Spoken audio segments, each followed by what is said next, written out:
All right, it's Stu back with Drain Life or Gain Life here on the channel, and this here is the first of the calculation videos. So since there's not much to show about how all the different boxes interact with each other, since this is only the first box, the set booster, I'm going to show how I set everything up a little bit so you understand it. Well, as you can see here, we have all the cards listed. This one here is the standard version. On this side over here are the foils. And basically I put in a quantity, takes the price from MTG Goldfish. I'll show you how I do that in a second, and then multiplies. So like this one here, two of them. The Lunark Veteran is listed as 21 cents. I have two, so it's 42 cents. Do the same here with the foils. And this third column over here is actually the, I have it resorted as rarity, so I can do some different calculations with it. That's all. Other than that, it's really the same type of stuff. It's the same information. It's just all gained from these first two columns. Okay, so as you can see, you can scroll down here. I'll show you how it's all broken down.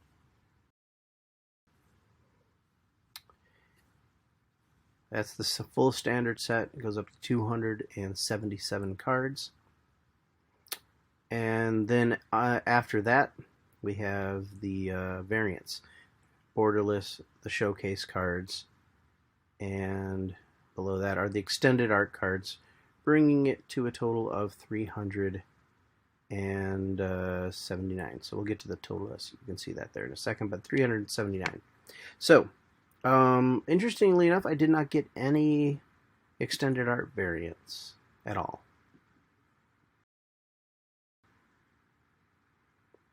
Yeah. So anyway, not sure why that necessarily is, but before I get to all that, let's see here. Here's how I actually set it up.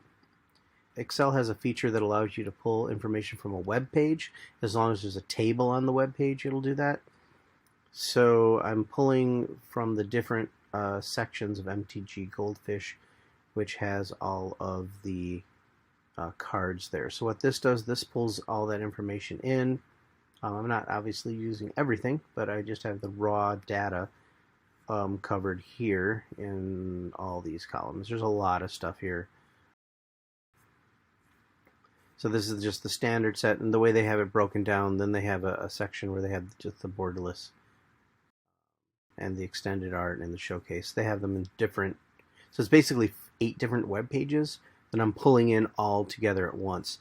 And I can take this then whenever, and I just did it before I started recording.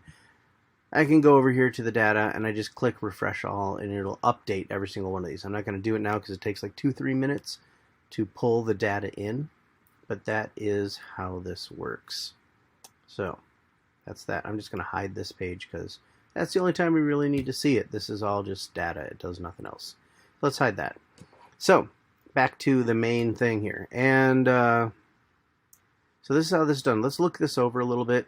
For the most part, as you can see, I got a lot, about 2 of most commons, I would say. For the most part, I got a lot of mythics and uncommons and rares. And we'll look at exactly those numbers, but you can see how this works. The one thing I thought was interesting, let's go down here. I only got 1 borderless, and out of this box, that was the Teferi. At the time, it was going for higher. Now it's down to 1178. When it comes to the showcase cards, this is what I thought was really interesting. I didn't get any blue. It looks like there's only the 1, so that's probably why that is, now that I see it. But 5 Candlegrove Witches, 5 Shady Travelers.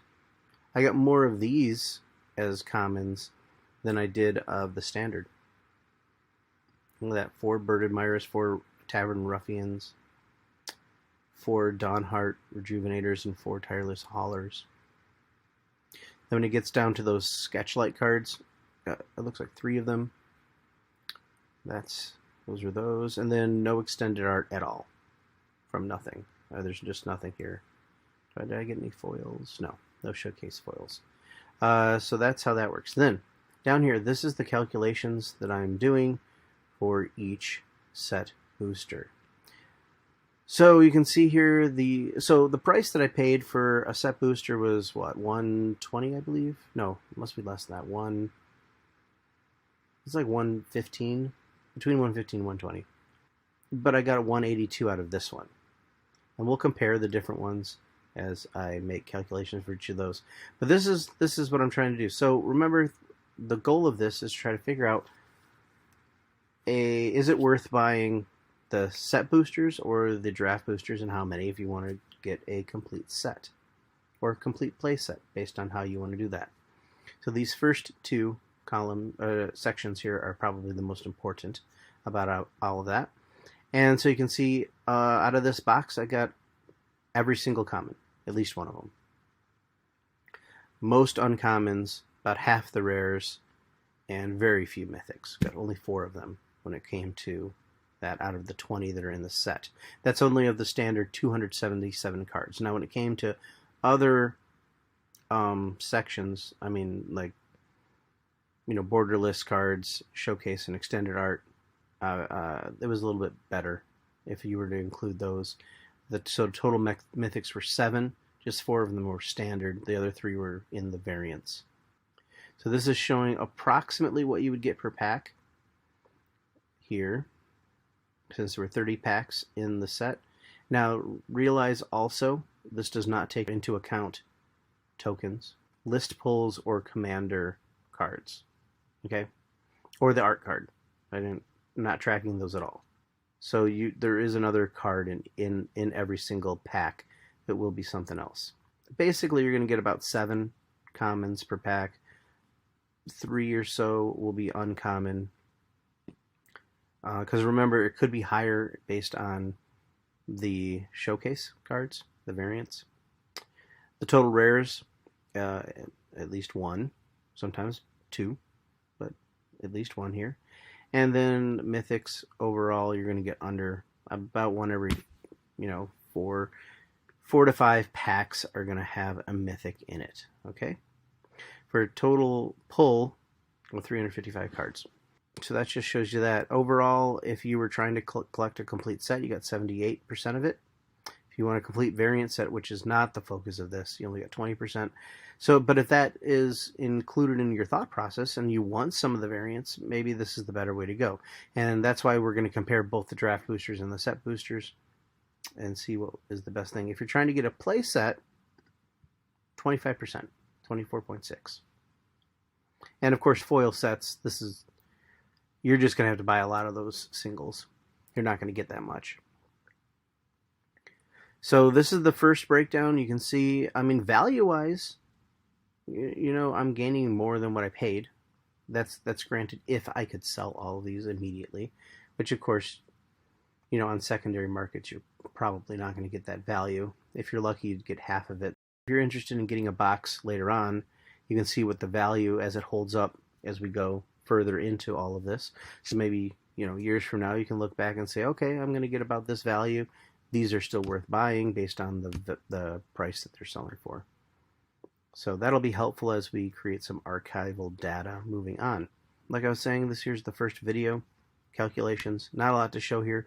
We'll compare the two in the next calculation video, but next uploads will be some unboxing videos. I hope this was beneficial, and we'll see what we come up with next. Thanks for watching.